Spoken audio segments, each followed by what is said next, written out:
અધિકાર છે કાયદા પ્રમાણે, છોકરીને એના મા બાપ પાસેથી, છોકરાને એના મા બાપ પાસે.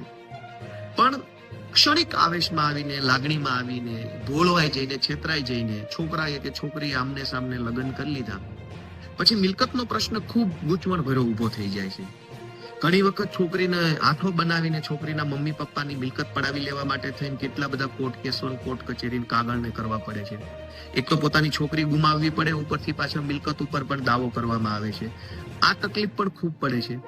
તો સમાજ આગળ વધી ગયો છે, કાયદો પાછળ રહી ગયો છે. તો કાયદામાં આની કંઈક સ્પષ્ટતા હોવી જોઈએ. ઘણી વખત એવું થાય કે છોકરાની મિલકત પણ પડાવી લેવામાં આવે. એવું બને ઘણી વખત કે છોકરીના પરિવાર દ્વારા છોકરીને મિસયુઝ કરી અને છોકરાના પરિવારની મિલકત ઉપર નજર નાખવામાં આવે, એવું બને. બીજું કે 18-19 વર્ષે ભોળવાઈને, છેતરાઈને, લલચાઈને કે કોઈ કારણોસર ભાગીને કે ભગાડીને લગ્ન કર્યા હોય, પછી બધાને ખબર છે કે દુનિયા ફૂલ ગુલાબી નથી, દુનિયાનું વાસ્તવિક ચિત્ર હંમેશા રંગીન નથી હોતું. તો 2 વર્ષે, 1.5 વર્ષે, 3 વર્ષે જ્યારે ખબર પડે, વાસ્તવિકતા સામે આવે, જીવનની કડવી વાસ્તવિકતા નજર સામે બંને